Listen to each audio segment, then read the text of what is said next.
Hi, guys. Welcome to A Little Help for Our Friends, a podcast for people with loved ones struggling with mental health. Hey, little helpers. It's Dr. Kibbe here. Before we dive into this episode, I wanted to tell you how I could help you navigate the mental health or addiction struggles of the people you love.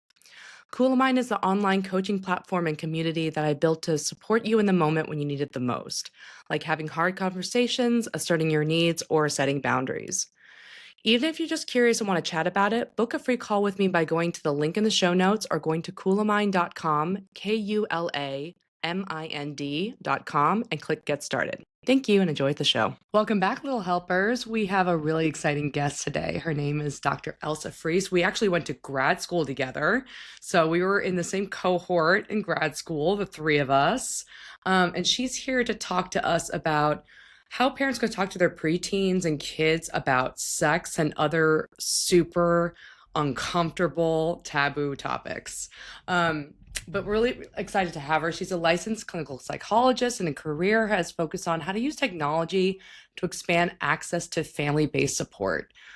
She is currently the VP of product at Alongside, where she led the development of a recently launched AI wellness coach for parents and youth called Alongside for Families. Welcome, Elsa. So much. It's so good to see you. Nice to see you too. Oh my God, Elsa, so much to catch up on. We were just like little baby first years trying to go to our classes, and now we're here trying to make businesses and AI, and I still feel like I don't know anything. How about you? Every day is an adventure. And I think it's part of that is just like, you know what? We're going to keep trying, we're going to keep pushing. And I think that happens a lot, though, when you're innovating in the field. Yeah, that's true. That's true. It's just exciting. Before we dive into all your work at Alongside, and AI and all that stuff, tell me again about how you got into parenting work. Like, who are you? What did you, how do you deal with kids? So, my first job out of college was actually working at a group home where I lived with 12 boys, Man, ages 8 to 18. And so this was really my first insight into, what it's kind of like to be a parent at wait, age 22. you I lived at the home or you were, oh, I didn't lived know that. I there. thought you just worked there. That's Nope, crazy. nope. Wow. Okay. Right next door. It was great. You know what's really fun is when kids decide to throw things at your door at 2 a.m. Really, So fun. really, so much fun. But yeah, I lived and worked there for a little over a year. Insight into how important it is to think about our family supports. How do we provide that kind of wraparound? So I was a academic success coordinator there, and so I was really looking at how to help these kids achieve, go to college and achieve academically. But really, most of my time was really about the relationship, providing structure, support, stability, and got me so interested into kind of taking a public health lens towards family, parenting, and mental health and academic outcomes. And so that inspired me to go back to grad school, first to get my degree in public health and then the PhD with you in clinical psychology. That's awesome. That's awesome. How did you end up doing intervention work in Africa? Like how did that happen? That was so cool. Like I remember you were like, well, we're all sitting there in Durham, North Carolina, doing, running our studies in these basements. You were going to Kenya. Building out positive parenting and family-based interventions in Kenya. And I think sometimes the universe just puts random things together. I really wish I had this beautiful story or answer about that. When I started at Duke, I got connected with Dr. Eve Puffer, who's an amazing researcher that had done a lot of positive parenting and family-based mental health work. And she had also been working in Kenya for about 10 years at that point. And I had done an internship in college where I was working in an orphanage in Tanzania, always wanted to go back to East Africa. And so it was kind of that weird match made in heaven, and I didn't really seek it out. And all of a sudden, we spent 10 years working together, building out positive parenting programs, violence prevention programs, and family therapy interventions. So cool. Tell us about the programs because like what does parenting look like over there and what did you do to help? You know, Yeah. you're just like a white girl coming from a, Yes. elite American university. Like what do you have to say to this very different culture? Let me tell you, I messed up a lot. Yeah. I thought I knew things. I do not. I still don't know things. And I think, doing that type of work, you learn a lot through experience, unfortunately. And, what I had to really learn is how to approach that work with a lot of cultural humility and really do community engaged, partner based work, which is something I've even taken into my, like, how I view my work right now. But really starting in without judgment, parenting might look a little different. So, a great example is corporal punishment is very common in East Africa. And there's actually been studies that show that corporal punishment within a culture or society that it's normalized is not actually, it's not necessarily effective, but it's not as harmful as it is in cultures where we don't have normalized corporal punishment. Interesting. So it's kind of taking all that data, that insight, but really just creating relationships with the people when you're there, and trying to help the community leaders really guide that work. We started with an anthropological look at how Kenyans really defined positive parenting and family relationships and what was negative about parenting and negative relationships within the family. So we started there and then built out a program that really focused on kind of building on the strengths that they saw in their community and mitigating some of the risks or concerns that they saw in their community. Like what? Like what is considered positive parenting over there versus negative in ways that we wouldn't what's common and what I'm trying to understand like what do we have in common with them and how different is it to parent over a completely different culture? So, this is a great question. So, I would say over there, it's a little bit more authoritative parenting, right?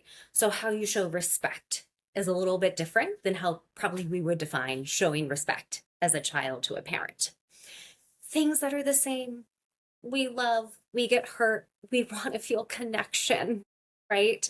We want that nurturing relationship. We want to know that we can mess up and it's not going to be the end of the world. Like that safety, that security, that positive attachment. It's across all cultures. It just looks a little different, right? And so I think of even my own family, right? So on my mom's side, huggers, right? We show love through hugging and warmth and all of that. My dad's side, no, like basic communication, maybe gifts, it's just different. So we can have that even if we are from that culture, that variation. And so you see that across the world, right? And so some of the work that we did was, saying, okay, well, how do parents show warmth to their children, right? And children, how do you want your parents to show you warmth and understanding? Because what we typically find is it's not an issue unless there's a mismatch, right? The kid's not feeling accepted from the parent, or the parent doesn't feel like the kid is, respecting or having a strong relationship, however they want to define that. So, a lot of the positive parenting programs we do is really just about family communication. How do you share what I want, what I envision for my relationship, what I want from this relationship? What are my expectations? How do I define that as being a good kid or a good wife or a good partner? And one of the things we always do in training was when we are training lay counselors, typically religious leaders, to provide this type of program in Kenya, we would say the first night's homework was always go home and ask your wife what, like, how would you like me to show you affection? Hmm. How would you like me to convey to you that I love you, you're doing a good job, and you're a good partner, and you're helping raise our kids, and you're doing all the things I expect from you as a partner. And what is always interesting is I think even the people we were training would come back and be like, and so I think it's great that we have kind of understanding of different cultural norms, but also parenting and marriage it's a really unique relationship, and it really just comes down to the two people in the room. And that's what's most important. That's so cool. When we're talking about communication, I mean, even as you're talking, I am picturing what it's like here. And as a parent, it's interesting to compare us to cultures that are very authoritative, authoritative, that are like the parents have the respect and it's their say and everything like that. Here, I think, at least as a parent, I don't know what that balance is anymore. Like it seems to have tipped to like the kids having the control and power, but then that leaves us being really scared and like, how do you open up conversation and how do you tell them what to do but also respect their feelings? So like what are you seeing here in terms of like the communication breakdown in families? To you being a parent So right hard. now, it is It's so much so harder than I thought. incredibly hard. I mean, I think parents day to day, they hear 17 different things, right? No, you should do it this way. You should do it that way. No, you don't want to upset your kid. You don't want to say that. Like, there is nowhere, I think, where there is a judgment free zone for parenting right now. Um, one of the things I do see that is a kind of a big challenge is when we aren't as structured in our parenting, when we don't have kind of the clear guidelines, the rules, Mm, XYZ, a lot of times it works for a long time, to be honest. A lot of times you might just have a compliant kid. Other times not. Sometimes on like day one, it's just nope, right? Is that your kiddo? boys. Boys, right? Yeah. But I feel like we kind of fall into this cycle or trap, right? That my first one's gonna be my second kid's gonna be the same as my first one, Mm, or I don't want to do this because this feels harsh. But then later on, kind of the cycle that tends to happen is if we are not proactive, we become reactive. And the reactivity tends to not to be harsher than mm, actually the proactive rule or structure or boundary that we would have set if we had set it earlier. Does that right. make sense? It does. Yeah. Can you give an example of what kind of boundaries parents either struggle to like add in or you really wish that parents like did more of? Gosh. I mean, there's a lot, but like There's a there's lot. just so many. Yeah. I was just talking with this about my with one of my colleagues who has a little. And so I was like, something that we do for kids who struggle with ADHD or just kind of following rules or multiple steps is we make a chart, right? First, we're going to brush our teeth, then we're going to, do this, then we go to bed. So, kind of that chart, I'm thinking for littler kids, right? Of this is our routine. This is a strategy we talk about all the time with kiddos with autism or ADHD. That chart is for the kid, but it is also for you. And I think that's what we forget sometimes. Because for me as a parent, I now have a tool that I can be like, dupe, dupe. And I might just want to like run away, leave the room, throw something, but I can muster enough to just point to the chart, point to the Hmm. chart. And so it's kind of those proactive structural tools that even if you have a kid who doesn't struggle with nighttime routine, you know what? One day they're not going to do it well. And it is easier to point to a chart than to, in that moment, be like, crap, this has been working for 2 months. And now all of a sudden, we're not doing our bedtime routine. How do I fix it? Okay. Getting really specific about that. Yes. the chart, it just has it just points out like what exactly you're gonna do, or does it have times? Do you like what do you put on this chart? Yeah, so developmentally, if it's a really young kid, can't read, we're just going to have basically a schedule that is pictures, right? We wake up, so we maybe have a little sun. Then we have, for example, if your child has a little hard time when you or your partner goes to work, have a little dad leaves for work, right? It's kind of adorable. We eat lunch, so we just have a little sandwich. So that works for our little littles. And then for our students as they grow older, right, this might become more of a weekly schedule. So Mondays we have practice at this, and then we're just writing out here's everyone's schedule and where everyone is going. I know that seemed really, really simple. This is one of the things that I learned working in a home of 12 boys. Like we had an entire wall that I painted and made into a chalkboard and just made the schedule, right? And as we want kids to take more autonomy and build self efficacy around managing their own schedule, we start to have them fill it in. When are you going to do homework? When are you going to do sports stuff? X, Y, Z. But think about that all the way moving to college, right? When they're going to college, one of the biggest issues kids have is no one's telling me what to do. So I'm going to procrastinate and put it off, or I don't know, have fun. I had a lot of fun in college personally, but um, those are kind of those tools in the toolkit, like basic scheduling that can help your daily home life run easier. But then your kid goes off to college and is like, okay, well, I should probably figure out when I'm going to study for that first college exam so I don't That's flunk. really cool. I'm gonna use that. I'm gonna use that chart idea. I mean, it's like my son's 3, so but it's just chaos. It's Like he always goes to chaos. sleep. Like I just kind of lie in his bed and hope he falls asleep. Being inspired by my sleepiness, and it doesn't work. Let me tell you. So Yeah. that's interesting. I like the chart. I like the chart with a little picture idea.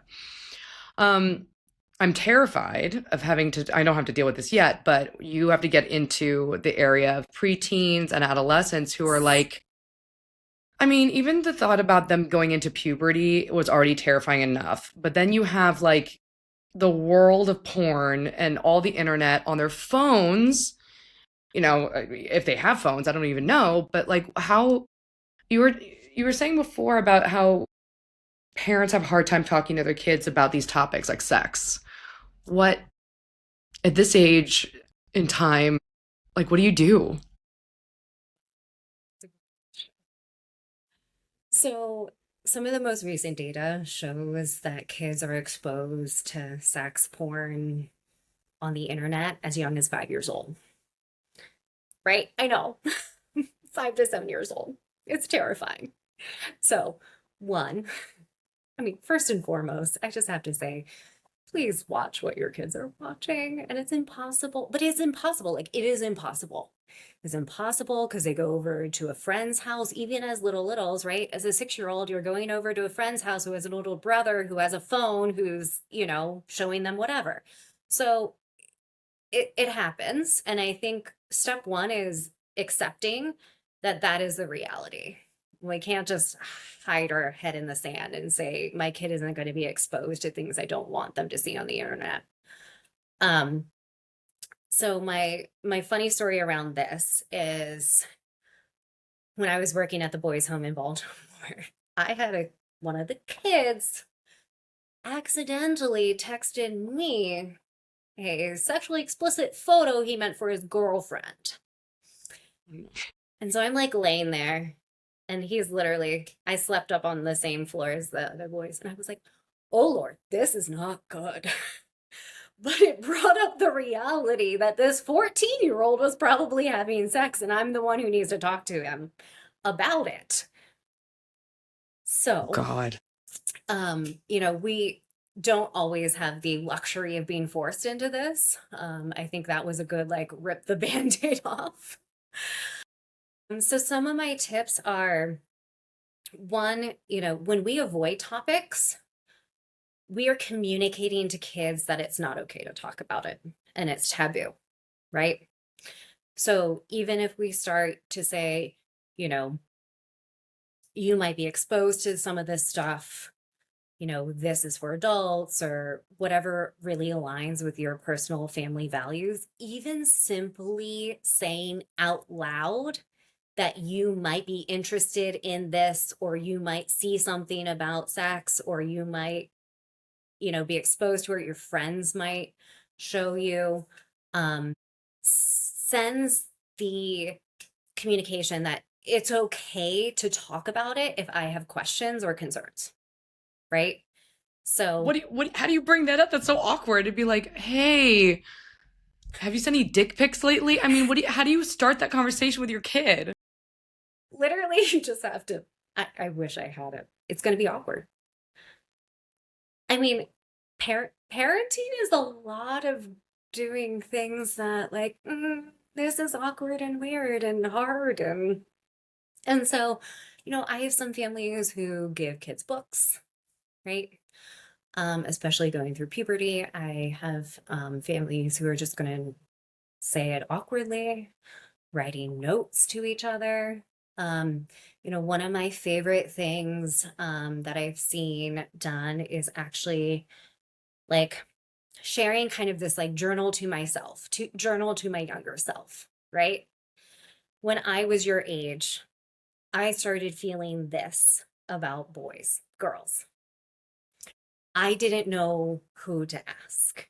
I'm here. Like, I wish I had someone that would ask me about it. So, this kind of like flipping the script where you're being vulnerable and opening up about like your own experience tends to really resonate. Most kids are going to go, ew, that's the worst thing I never wanted to know that about you. It's so gross, right? Like, that's going to be a response. Yeah. So, this is one of those topics where you are, um, like, it will be short term awkward for longer term gain. And even when I was working at the boys' home, I had a kid who came back and said, I gave a talk to him, the boy in question, and all the other boys.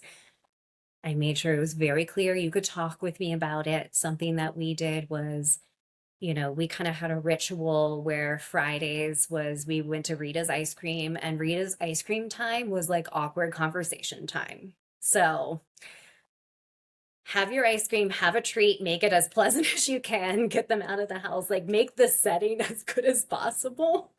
And then it's like, great, we have ice cream now. It's going to get real awkward because we're going to talk about things like Hmm. puberty and sex. Hmm.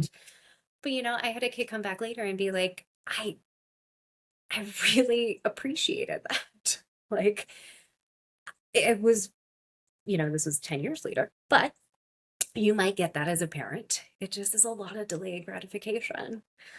But that's also a lot of, the reason that we created Alongside for Families is there's hard topics. There's things that it's not always a one size fits all, right?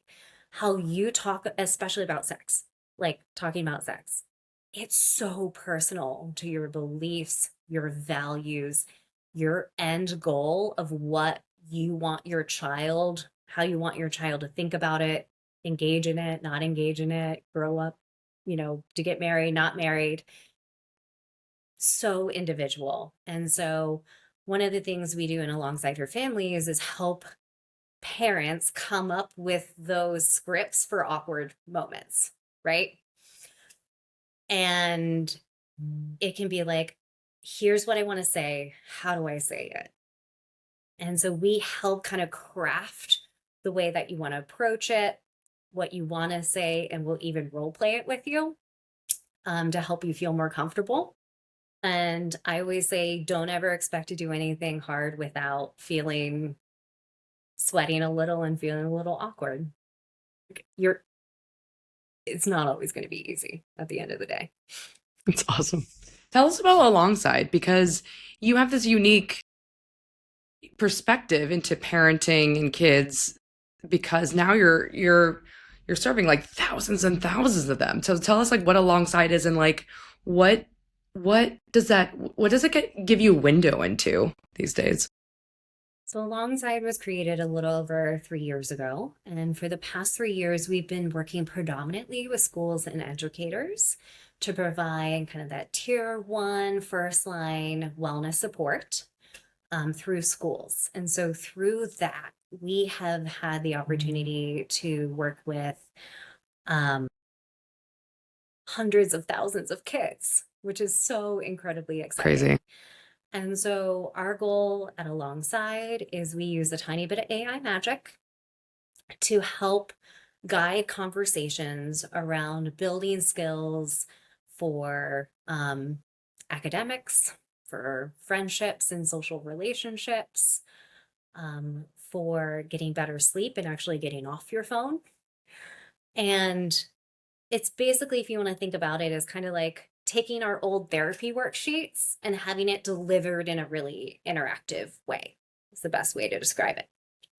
So, after working with schools and kids for 3 years, you know, we got a lot of pressure to actually say, like, wait, parents and families could really use this. This is actually a great tool to help expand reach and help improve communication because I can help the parent and I can help the kid as well. And so as kids grow up, as you know, every day is a new day and a new challenge, and things change real fast or real slow.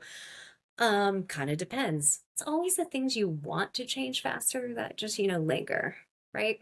Hmm. And Hmm. so we want to create a product that really kind of grows and moves with the family. So if you have younger kids, you're going to get parenting support. But as kids get older, we have a parent side and a youth side, and they are connected. So if your kid is bringing up Cool. anything around suicidal ideation, self harm, depression, anxiety, anything, we're going to let you know.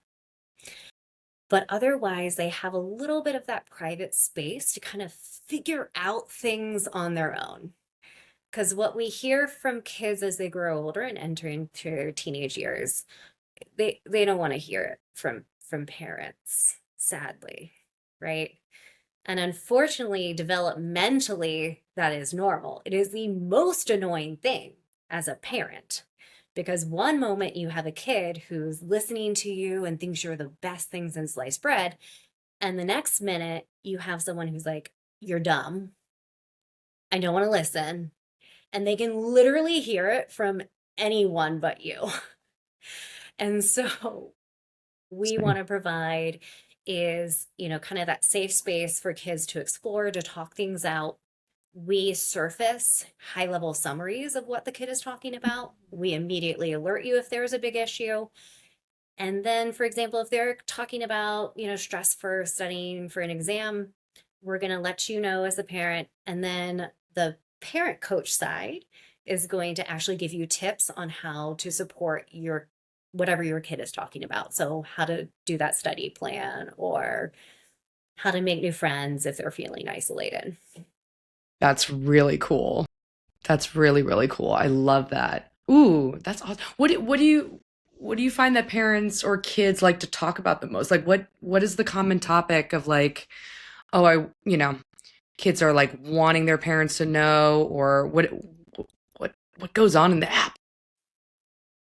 So, I think something that's so surprising is what we hear from kids is like, I actually kind of want to share this with an adult, Mm. but I just don't know how to. And, I grew up where I had a really close relate. I was really lucky. I had a really close relationship with my mom. And I have a close relationship with my mom. And for those kids who don't feel that, they want that, but they just don't know how to put it into words. And so we have kids who are saying, "I'm exploring my gender identity." But like how do I actually say that to an adult, right? What should come out of my mouth?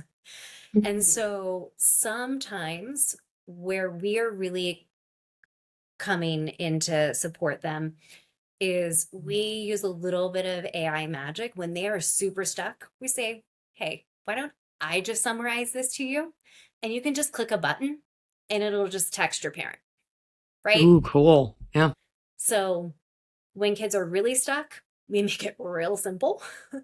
When they're like, hey, I'm struggling with this test, I probably just need to tell a teacher, like, and, we're like, okay, well, write them an email or go in, like, when can you do it? So we really operationalize and get into the nitty gritty on how they're going to have that conversation. But we don't give them the complete out of just emailing their teacher for them. Right. So we meet the kid where they're at and try to take one small step. Because I think a challenge that we can run into is I want my kid to be completely independent in seeking out support or doing this, XYZ. And they're like running away screaming from doing that task. Like there's a lot in between there that we need to help facilitate. And so to move towards independence and kids doing things on their own and building self-efficacy, we have to be able to say it's okay if there's baby steps in between. That's so cool.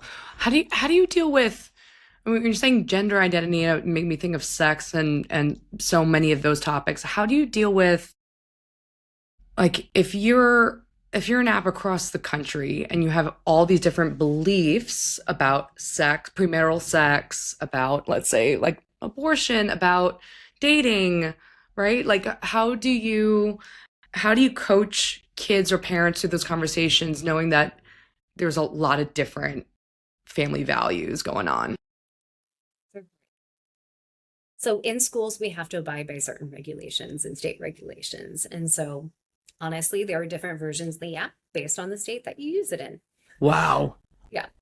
So Hmm. on the our kind of direct to consumer side, dealing with families, um, this is where we really lead with kind of this person centric approach. And so we lead with kind of a strengths based approach, um, centric approach, where we're asking you.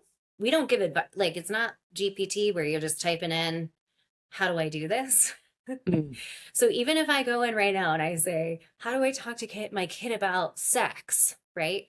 I'm not going to get a GPT answer that's like, here's 17 ways you could do it. It's going to ask follow up questions and it's going to say, what do you want to say? What's your goal? How do you want to have that conversation? Like, what do you want to share? So we are getting all that information from you rather than kind of that top down approach of let me just give you the Wikipedia on that. Right. And that I think is so much inspired, right, by me working in different cultures. So I deeply know and understand that these are really personal decisions, and we are not here to have judgment on them. When we are going to have judgment is when we know something is harmful, right? We're going to be like, no, no, no, no, that might not be the best way. Um, if we do think it is harmful, but otherwise it's really guided by the user and their beliefs. That's interesting. What about the idea of harmful, as you said, is interesting. And coming out of grad school, we were like, oh, okay, this is harm, this is trauma, this is abuse. And now that we're kind of in like a new era, those definitions are really murky right now.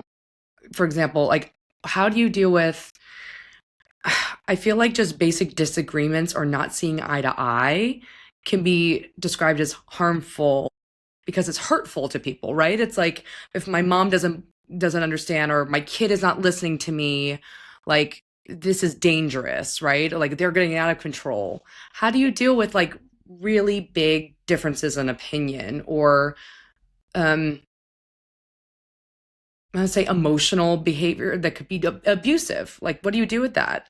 How do you determine what abuse is on the app? Sorry, that might be a hard question. I was just like, ooh. Oh, I mean, this is what keeps me up at night. I mean, this is Yeah. because we And both have ways too, because I'm also hearing parents who are like, What do I do? My kid is like freaking out, but they're like throwing things, they're hurting me, they're screaming at me, and I'm like, ooh, like, what do you do with like an abusive, dysregulated kid, you oh, know? it is so true. Yes, that is always the like, I might not show up as my best self if you're trying to run into traffic, right? Right, Like, right. that is, and surprisingly, Kippy, I'm sorry, like, I know your kid's young and 3, but um, 14-year-olds will try to do that too sometimes. And you're like, come on, guys. Come on. Could we just like not try to find ways to kill ourselves, like accidentally? Oh my God, I thought that was just a toddler thing, but No, no, great, great. sorry. um, so I think a lot of what we're getting into is kind of this really gray area that I actually think is so important to dive into because there isn't a right or wrong answer, right? It's we need to follow as psychologists, we need to follow our rules and principles and ethics by the APA, right? And other organizations out there. We need to follow the research. We need to follow the data. But there are many times where we don't have the data or the guidelines on where that exact definition is, right? And so this is something that comes up because, as far as making that really tangible, for us, we currently err on the side of things might be harmful, and we will let parents know if we are concerned. So Hmm. here's an example is in our safety system.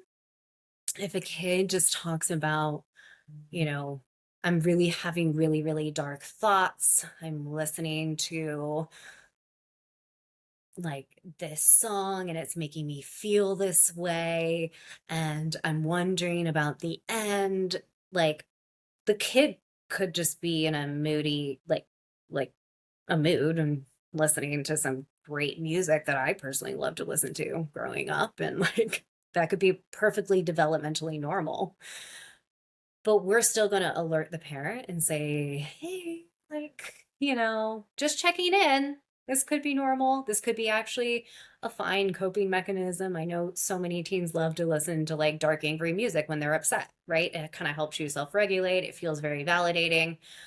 Um, and then otherwise, you should check in with your child because we don't have the information. So I think one of the things is when we're doing tech-based interventions, that is a part of a larger system of support.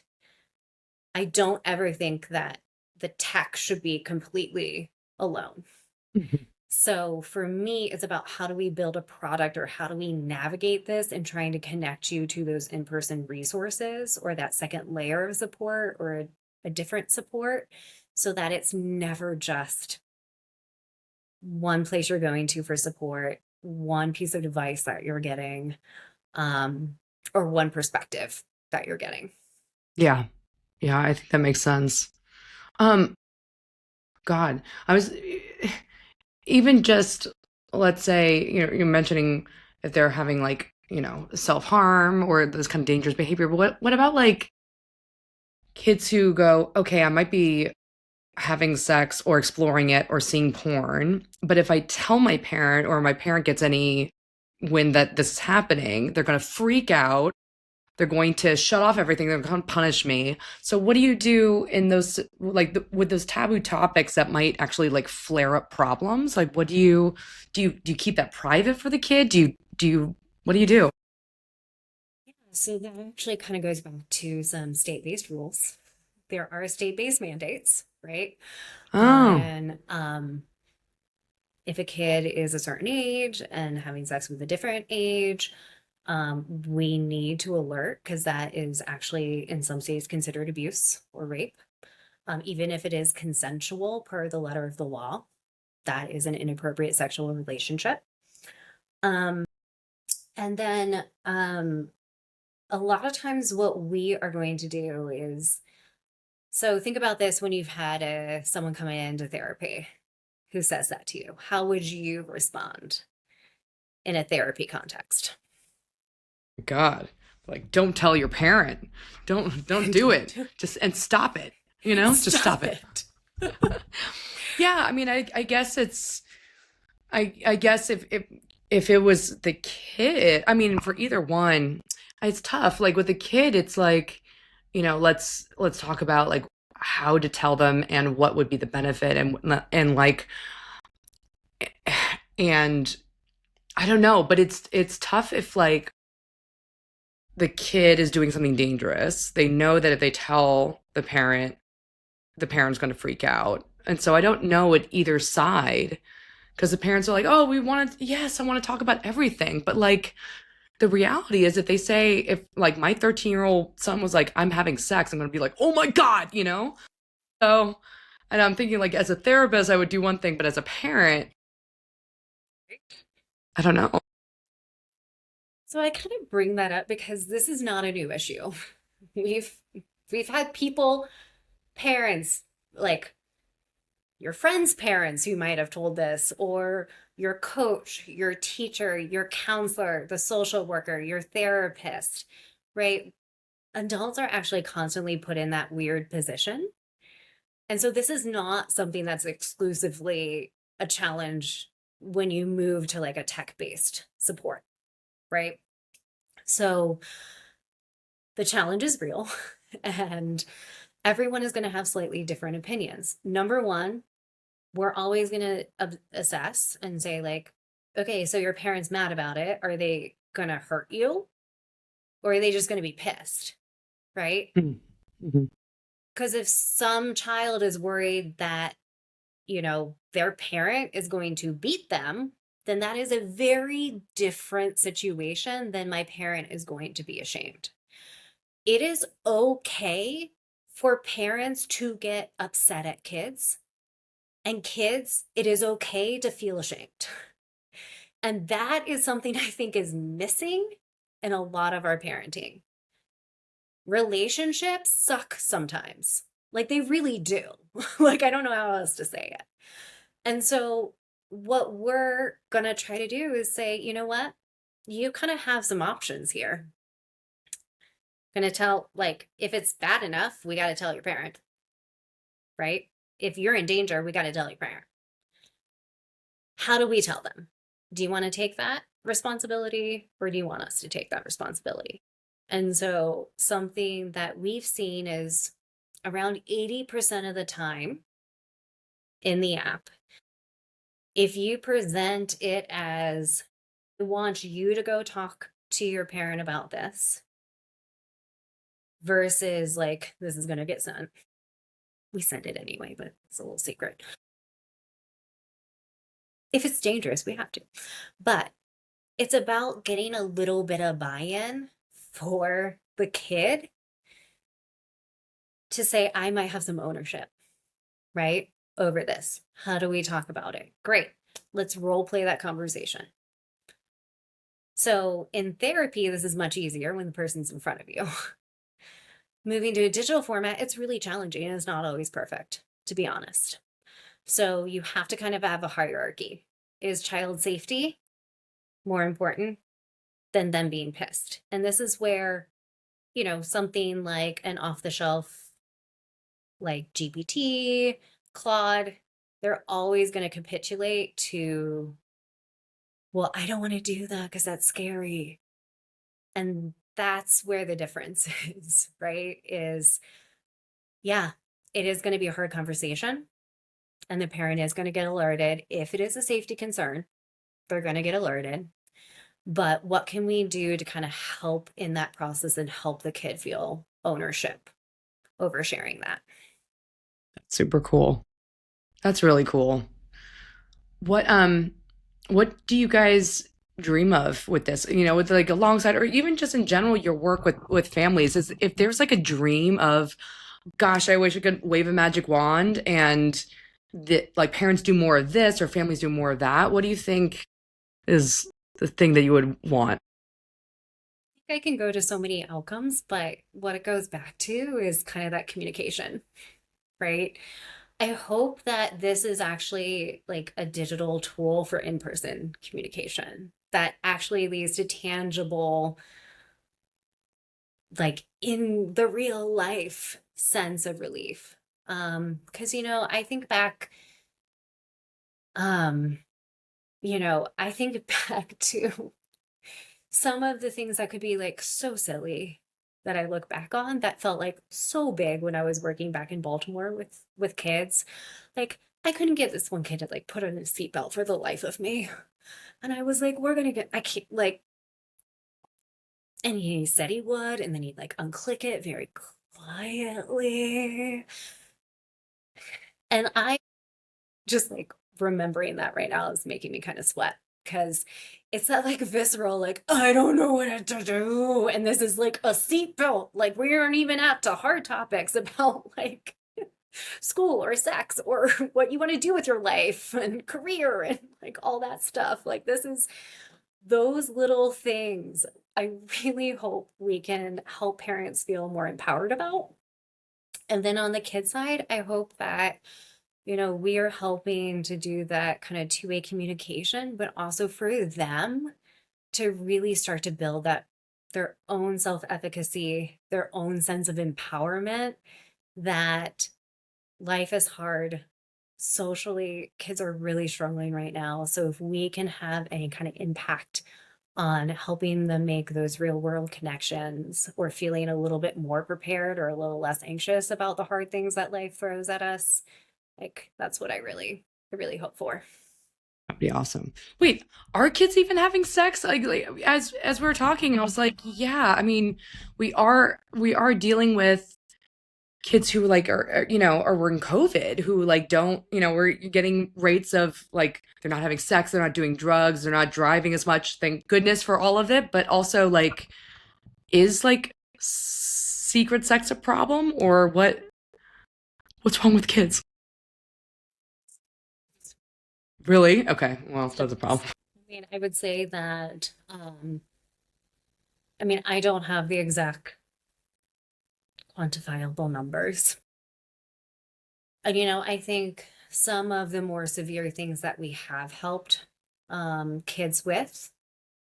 I think of one story. I had a sixth grader reach out on the app and say, there's a seventh grade boy who's going into the girls' bathroom and groping me. And I don't know who to say. Who do I talk to? Right. And so we were able to alert the school, we were able to alert parents and get that resolved. So I don't have the exact numbers, honestly, around how many kids are engaging in sex and how that's kind of shifted. I do know it has shifted a little bit. But what I do know is that kids are experiencing really serious concerns. And so I think of one kid that we have supported who is a sixth grader who opened up on alongside about a seventh grader groping her in the school bathroom. And so that's an instance where she wrote in, I don't really want to go walk into the counselor's room and say that face to face. So I want people to know, can you tell them? Yes, 100%.